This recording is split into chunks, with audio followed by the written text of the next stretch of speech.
Good evening students. Today Tanya Rajput is going to deliver lecture on environment, ecology and biodiversity.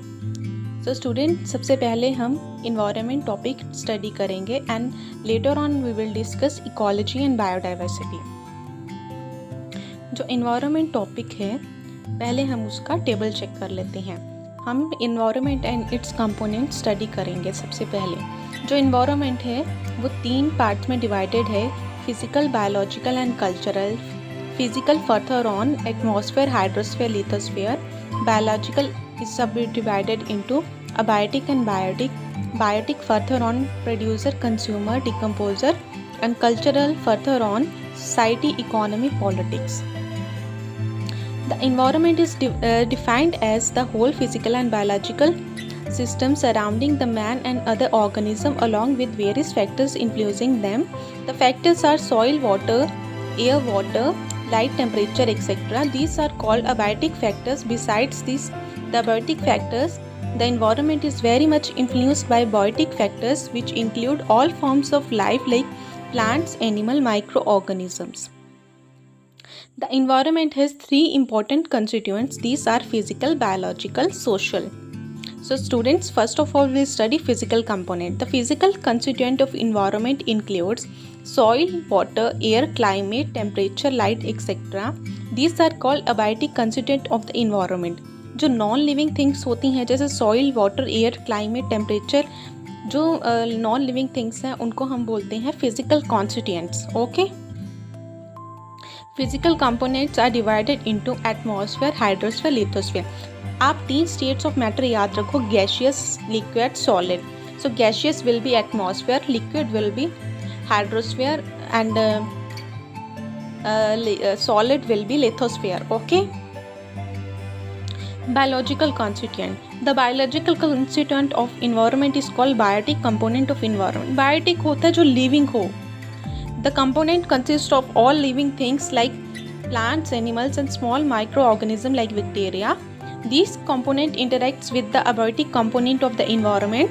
This interaction of 2 components form various ecosystem like pond ecosystem, marine ecosystem, desert ecosystem. जब abiotic और biotic component आपस में interact करते हैं तो वो ecosystem form करते हैं, जैसे marine ecosystem हो गया और desert ecosystem हो गया. The self-sufficiency by a large ecosystem of the earth is called biosphere. All ecosystem consist of 3 different types of living organism. These 3 types are named as producers, consumers, decomposers. जो biosphere है हम उसके बारे में study करेंगे detail में. Biosphere आप ये समझ लो जहाँ पे लिविंग लाइफ पॉसिबल है उसको हम बोलते हैं बायोस्फीयर. और ये 3 टाइप्स में डिवाइडेड है. उसको हम ये producers, consumers, decomposers. These 3 types are named as producers, consumer and decomposers. जो इकोसिस्टम है उसके 3 टाइप्स हमने बता दिए हैं, प्रोड्यूसर्स, कंज्यूमर एंड डिकम्पोजर्स. अब इसको स्टडी करते हैं. Producers. These the components that make their own food like green plants. Consumer होते हैं those components that consume the food made by plant. Consumers further on 3 parts में divided हैं, primary consumers, secondary consumer, tertiary consumers. जो primary consumer होते हैं in this category those organisms are included that lives on green plants or some parts of them. जो green plants पे dependent हैं वो होते हैं primary consumers. secondary consumers होते हैं जो primary consumers पे dependent हैं, जैसे fox हो गया, wolf हो गया, peacock etc. और tertiary consumers हैं जो secondary consumers पे dependent हैं. तो आप ये याद रखते हो कि जो tertiary हैं वो secondary पे dependent है और जो secondary हैं वो primary पे. ये एक टाइप की क्या है बेटा, ये एक टाइप की फूड चेन भी है. डिकम्पोजर्स होते हैं mainly fungi and bacteria are included in this category. These decomposes dead produces and consumer and changes them into physical elements. जो डेड प्रोड्यूसर और कंज्यूमर्स को चेंज करके फिजिकल एलिमेंट्स में चेंज करता है उसको हम बोलते हैं डिकम्पोजर्स. ओके, इसमें फंजाई और बैक्टीरिया इंक्लूडेड हैं. इसके बाद आता है social environment. The social constituent of environment mainly consist of various groups of population of different living organisms like birds, animals, etc. The three components of the environment give rise to four important zones. ये zones कौन से हैं? These are atmosphere, hydrosphere, lithosphere, biosphere. अब हम इन सबको detail में study करेंगे. इसमें मैंने सिर्फ डेफिनेशन लिखी है, इनका मीनिंग लिखा, मैं आपको एक्सप्लेन भी कर दूंगी. The understanding of sphere in the situation means to surround और इनकम्पास. स्टूडेंट, जो इन्वायरमेंट होता है उसका मीनिंग ही ये होता है टू सराउंड और to encompass. The following help us understand the mean of four spheres. Lithosphere, litho referring to rocks and minerals. Lithosphere होता है solid crust layer on hard top layer of earth. जो मिट्टी वाला part है उसी को हम लिथोस्फीयर बोलते हैं. Made up of rocks, minerals and covered by the thin layer of soil. ये होता है रॉक्स, मिनरल्स और थिन लेयर ऑफ सॉइल से कवर्ड होता है. लिथोस्फीयर में लिथोस्फीयर में क्या क्या आता है? Lithosphere consist of landform such as mountains, plateaus, plains, valleys, etcetera. Lithosphere is a domain that provides us forest, grasslands for grazing, land for agriculture and human settlements. We also get minerals from lithosphere. तो lithosphere में हमें important पता चला कि lithosphere में हमें minerals मिलते हैं.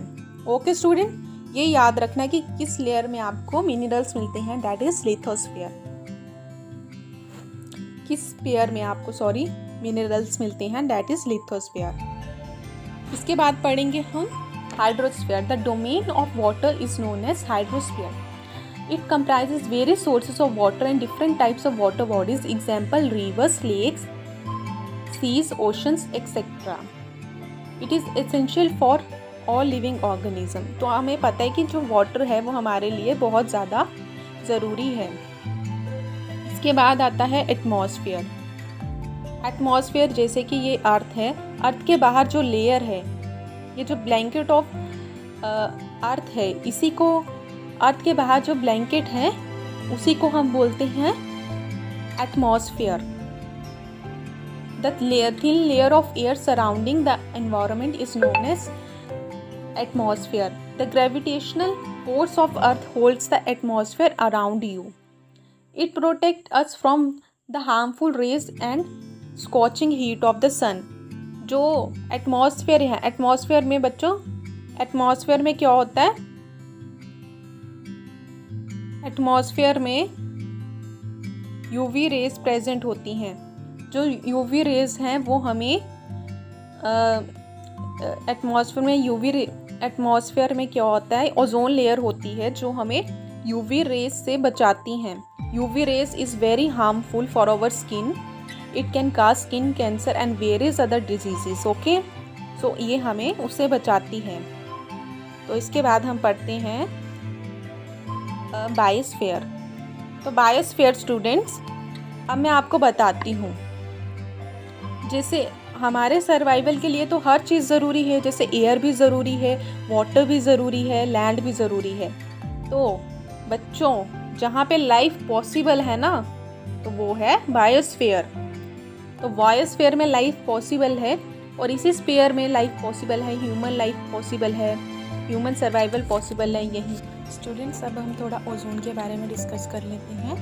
जो ओजोन रे है, इसका मॉलिक्यूलर फार्मूला होता है O3 और ये हमें हार्मफुल यूवी रेज से बचाती है. यूवी रेज मतलब अल्ट्रावायलेंट रेज जो सन रेडिएशन से आती हैं और अर्थ को इफ़ेक्ट करने अर्थ को इफ़ेक्ट करने से पहले उसे ओजोन लेयर से गुजरना पड़ता है. ओजोन लेयर उसको एंटर नहीं करने देती है. ओजोन लेयर को कौन इफ़ेक्ट करते हैं? ओजोन लेयर को mainly chlorine, bromine and CFC effect करते हैं। CFC इसको इफ़ेक्ट कर CFC is the main prominent cause of ozone layer depletion. तो हमें स्टूडेंट्स ऐसी स्प्रे नहीं यूज़ करनी चाहिए जिसमें क्लोरीन, ब्रोमीन और CFC प्रेजेंट हो। जो ओजोन लेयर है ये हमें बहुत ज़्यादा स्किन डिजीज़ से बचाती है, आई कैटरेक्ट से बचाती है, आई डिजीज़ से बचाती है। अगर ओजोन लेयर ना हो तो वो ओशंस को कैसे इफ़ेक्ट करती है? ह्यूमंस को तो वो इफ़ेक्ट करती है, जैसे डिजीज़ेस होते हैं, कैंसर्स होते हैं, स्किन डिजीज़ेस कैंसर्स होते हैं, and many other I cataract diseases and many other diseases which effect human environment. तो अब ये ओशंस को कैसे इफ़ेक्ट करती है? ओशंस में बेटा ये होता है प्लैंकटन, जो ओशंस में प्रेजेंट होता है प्लैंकटन, और ये लोअर फूड चेन के लिए बहुत इंपॉर्टेंट होता है। ये डिस्ट्रॉय हो जाते हैं ड्यू टू ओजोन लेयर, और हमारी लोअर फूड चेन भी इफ़ेक्टेड हो जाती है। तो स्टूडेंट्स, आपको पता चल गया होगा इस O3 का बहुत ज़्यादा महत्वपूर्ण रोल है इन इन्वायरमेंट। ये मैंने आपको पहले भी बताया है, जैसे कि ये अर्थ है, जैसे मैंने आपको पहले भी बताया, जैसे ये अर्थ है, अर्थ के बाहर ये एटमॉस्फेयर,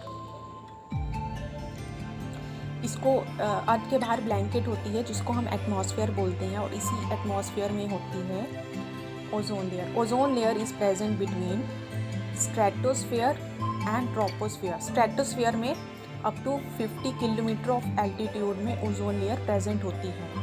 और आपको एक फैक्ट मैं बताती हूँ, जो how chlorine effect in breaking ozone layer. जो एक फैक्ट बताती हूँ मैं कि जो क्लोरीन है वो 100,000 O3 एटम्स को ब्रेकअप कर सकते हैं, इतना पोटेंशियल होता है क्लोरीन एटम में। तो स्टूडेंट्स, इसलिए हमें ऐसे प्रोडक्ट्स नहीं यूज़ करने जिनमें क्लोरीन, ब्रोमीन और CFC प्रेजेंट हो। ये ओजोन को डिप्लीट कर सकते हैं, और they create a hole in atmosphere, they create a hole in ozone layer, जिसको हम बोलते हैं ओजोन होल।